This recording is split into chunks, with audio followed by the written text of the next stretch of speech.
The rec room fell silent when Catherine pulled out the pen and paper.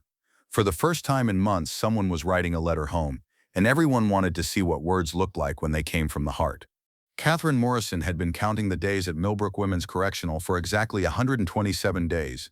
Not because she was eager for release, she still had 3 years and 238 days remaining on her sentence for tax evasion and embezzlement. She counted because numbers gave structure to a world designed to strip away every familiar rhythm of normal life. At 55, Catherine had learned that survival in any hostile environment required finding small rituals that anchored you to who you used to be.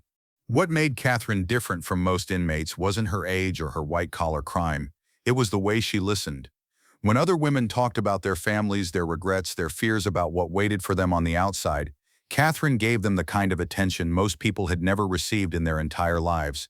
She listened like their words mattered, like their stories had weight, like their pain deserved to be witnessed and understood. For 23 years, Catherine had been the senior editor at the Springfield Tribune, a mid-sized newspaper that covered everything from city council meetings to high school football games. She had spent decades helping other people tell their stories, polishing rough drafts into articles that captured the essence of human experience. Her downfall had come not from greed, but from desperation. Her husband's medical bills had bankrupted them, and she had started skimming from the newspaper's expense accounts to pay for treatments that insurance wouldn't cover. The irony wasn't lost on her. A woman who had spent her career bringing truth to light had ended up in prison for hiding it. But prison had a way of teaching harsh lessons about the difference between legal truth and human truth. Legal truth said Catherine was a criminal who had stolen money. Human truth said she was a wife who had tried to save the man she loved and had failed at both. Catherine's cellmate was a 22-year-old named Destiny who had been in and out of the system since she was 16. Drug charges mostly, with some petty theft mixed in.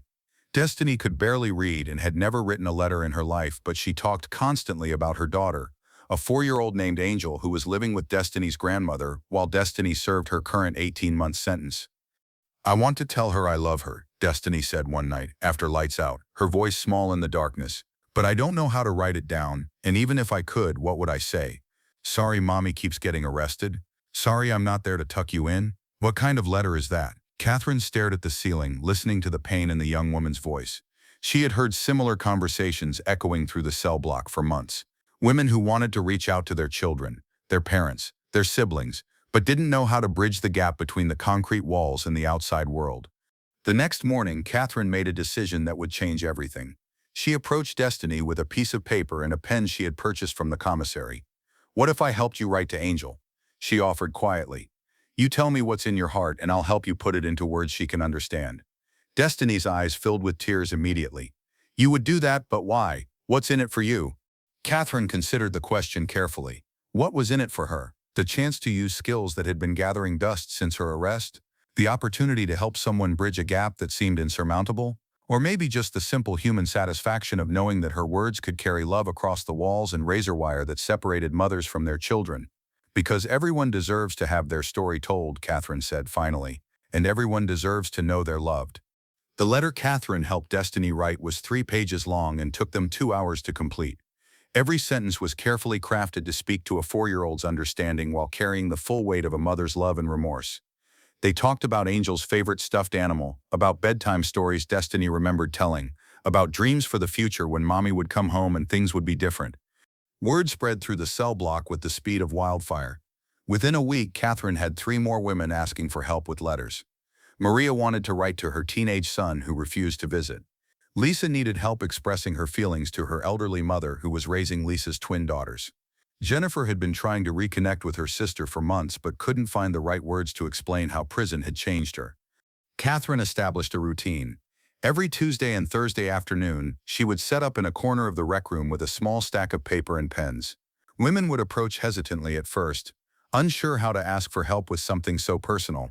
But Catherine's gentle demeanor and genuine interest in their stories gradually broke down the walls of pride and shame that kept them isolated from the people they loved. The letters Catherine helped write were unlike anything these women had ever attempted. They weren't just updates about prison life or requests for money or commissary items. They were windows into souls that had been hidden behind anger, addiction, and desperation for years. Catherine helped them articulate apologies that went beyond "I'm sorry" to explain the circumstances, choices, and pain that had led them to this place. She helped them express hopes that went beyond "I'll be better" to paint specific visions of the lives they wanted to build when they were released. But the letter-writing sessions were about more than just communication with the outside world. They were group therapy disguised as English lessons. As Catherine helped each woman find her voice on paper, she also helped her understand her own story in a new way.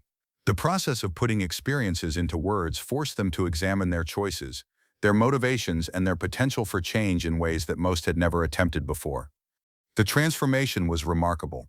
Women who had been hardened by years of disappointment began to soften as they reconnected with parts of themselves they thought were lost forever.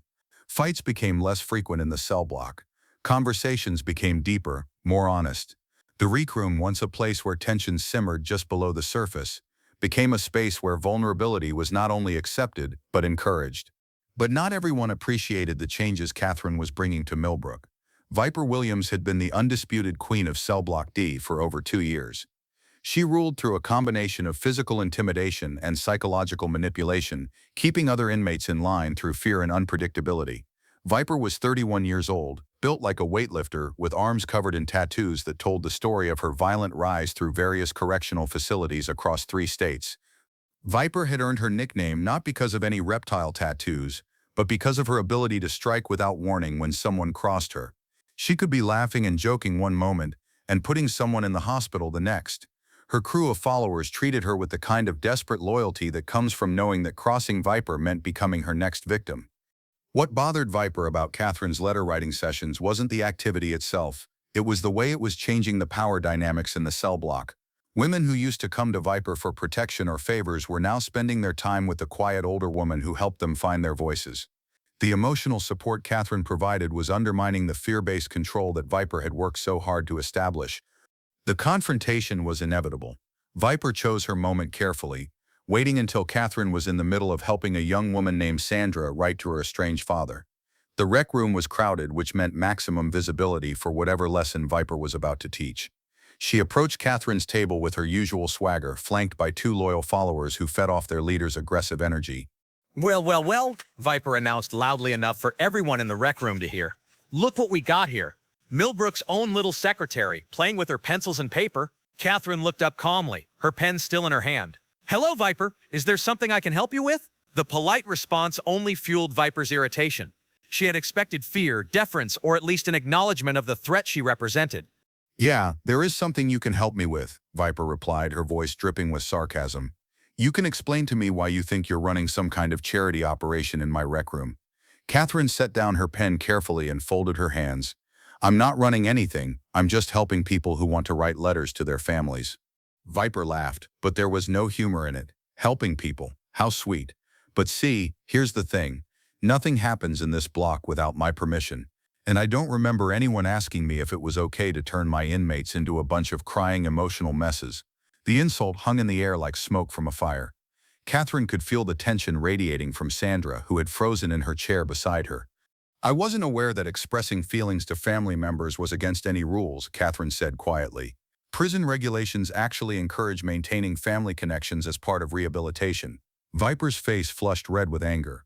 The older woman's calm logic was making her look foolish in front of everyone watching, and that couldn't be tolerated. "Don't quote regulations to me, old lady. I make the rules in here, and my rule is simple. You stop this touchy-feely bullshit right now, or I'll make you stop." The threat was clear and direct. Catherine nodded thoughtfully, as if considering Viper's words carefully. "I understand your position," she said finally, "but I think there might be something you're not considering." Viper's eyebrows rose. "Oh, really? And what might that be?" Catherine looked around the rec room at the faces watching their confrontation. Some showed fear, others curiosity. A few displayed the kind of hopeful anticipation that comes from wanting to see a bully finally challenged. "The women who write letters go home eventually," Catherine said simply. "When they do, they remember who helped them and who didn't." The observation was more strategic than confrontational, but it hit Viper like a physical blow.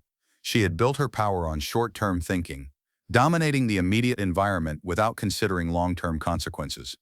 Catherine was suggesting that kindness might be a more sustainable strategy than fear, and the implication stung worse than any direct insult could have. "You think I care what happens when people leave?" Viper snarled, but her voice lacked its earlier confidence. "I care about what happens while they're here, in my house, under my rules." Catherine stood up slowly, her movement deliberate and unthreatening. "Of course you care what happens when they leave. You're not going to be in here forever either. The simple statement landed like a bomb in the silence of the rec room. Viper had spent so long building her prison identity that she rarely thought about life beyond these walls. But Catherine's words forced her to confront the reality that her current reign was temporary, and the choices she made here would follow her into whatever came next. "Are you threatening me?" Viper asked, but her voice had lost its edge. Catherine shook her head gently. "I'm offering to help you write a letter, just like I help everyone else, but only if you want to." The offer was so unexpected that Viper actually took a step backward. No one had spoken to her with genuine kindness in years, and she didn't know how to process it. The standoff stretched for what felt like hours but was probably less than a minute. Viper's crew waited for her signal to attack, while the other inmates held their breath to see how their informal therapist would handle the prison's most dangerous predator.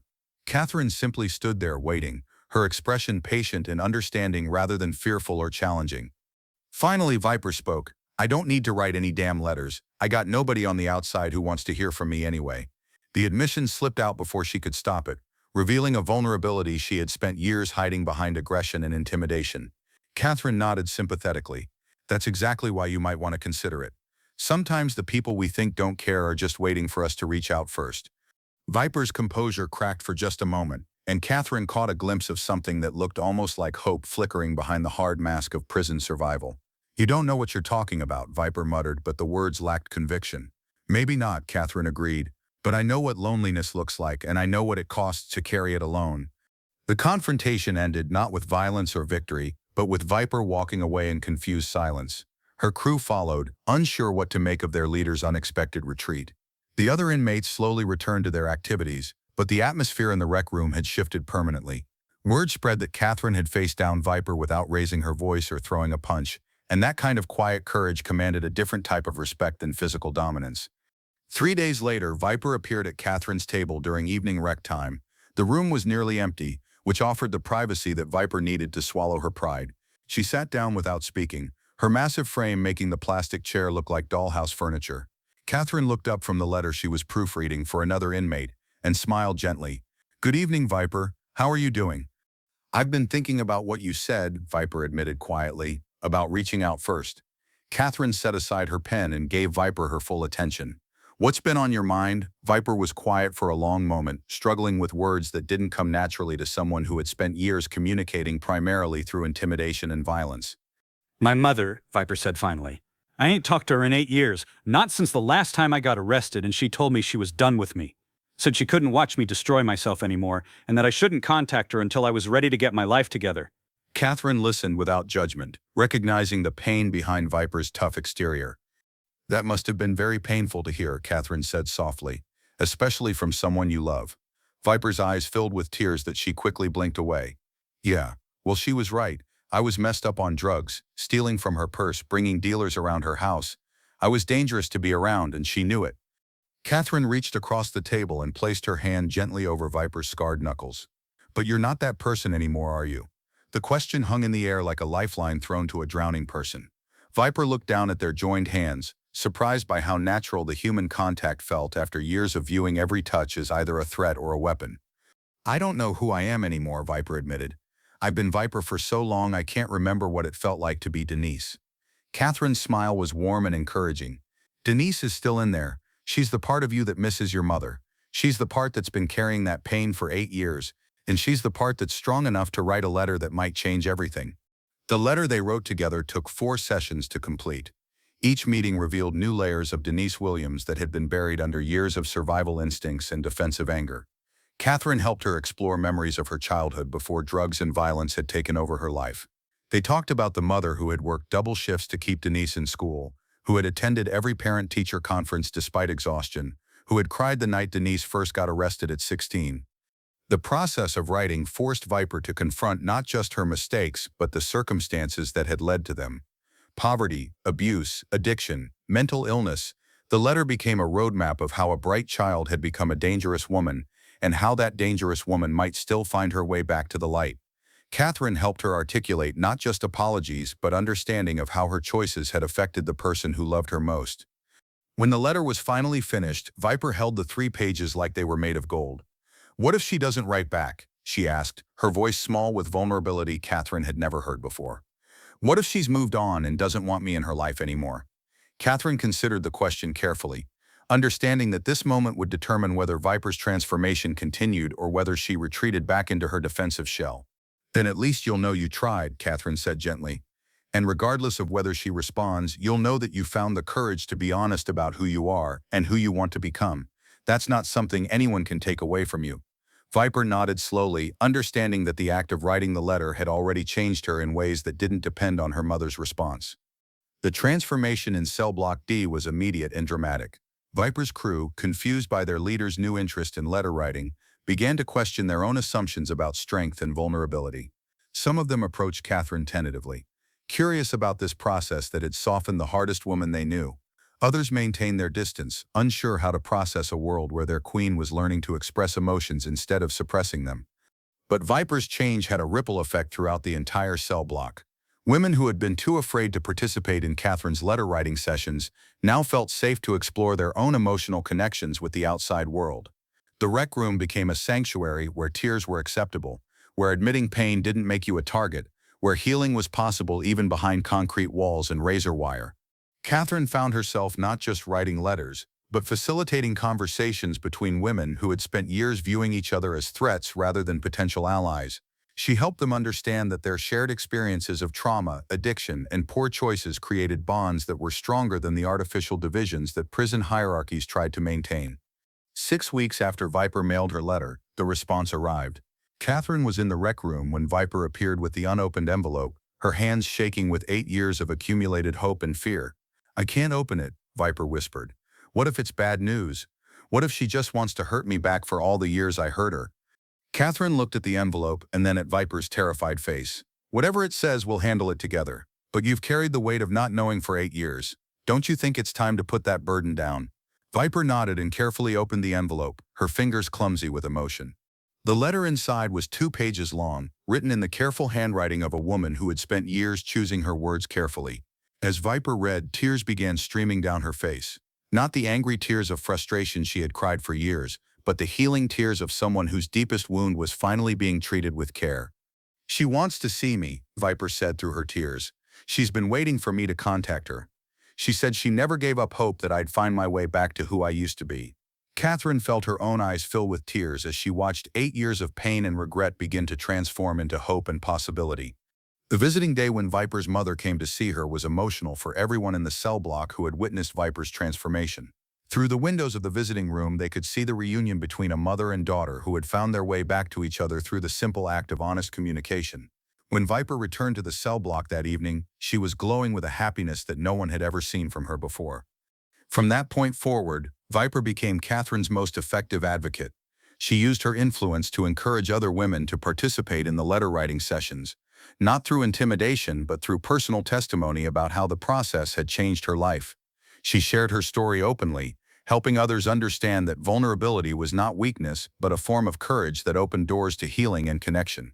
Catherine's reputation spread beyond Cell Block D to other areas of the prison. Guards began referring women to her sessions. The chaplain started coordinating with her to help inmates rebuild relationships with their families.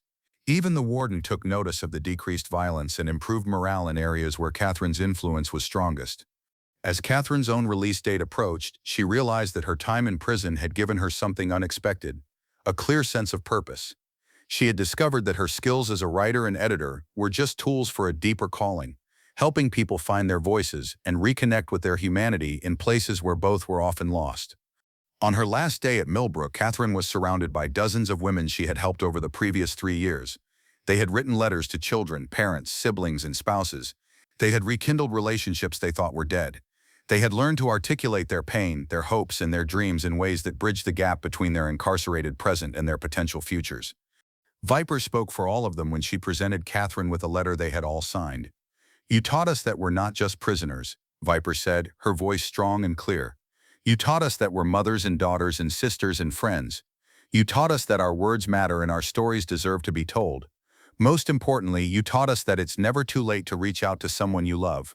Catherine left Millbrook with a bag full of letters from women thanking her for helping them reconnect with their families.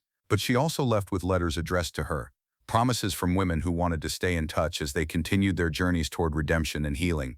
The letter-writing session she had started as a simple act of kindness had become a movement that would continue long after her departure. 6 months after her release, Catherine opened a nonprofit organization dedicated to helping incarcerated individuals maintain family connections through letter writing and communication coaching. She hired formerly incarcerated women as staff members, recognizing that their lived experience made them uniquely qualified to help others navigate the complex emotions of maintaining relationships from behind bars. The program expanded to correctional facilities across 3 states, training volunteers to facilitate letter-writing sessions and providing resources for families who wanted to stay connected with their incarcerated loved ones. Research showed that inmates who maintained strong family relationships had significantly lower recidivism rates, making Catherine's work both personally meaningful and socially valuable. Viper was released 18 months after Catherine, and she became one of the first graduates of Catherine's reentry program. The woman who had once ruled through fear now worked as a peer counselor, helping other formerly incarcerated individuals rebuild relationships with their families and communities. Her transformation from predator to healer became a powerful testimony to the possibility of redemption that existed even in the darkest circumstances. The last letter Catherine received from Millbrook came 5 years after her release. It was from a young woman named Hope who had been inspired by the story of the letter writer who had changed the culture of Cell Block D. "I wanted you to know," Hope wrote, "that women are still writing letters here. They're still learning to find their voices and reconnect with their families. The tradition you started has become a legacy that helps new women every day. Thank you for showing us that even in the darkest places, words can be bridges back to the light." Catherine kept that letter in her desk drawer, a reminder that the most powerful weapon against despair wasn't violence or dominance or fear. It was the simple human act of helping someone find the words to express their truth and extend their love across whatever barriers separated them from the people they cared about most. Because when you teach someone to write a letter, you teach them that connection is possible, that love can survive even the strongest walls, and that every story deserves to be heard by someone who matters. The strongest prisons are not made of concrete and steel. They are built from silence, shame, and the belief that some mistakes can never be forgiven. But Catherine Morrison had learned that the key to any prison is often as simple as a pen, a piece of paper, and the courage to write the words, "I love you," and "I want to come home."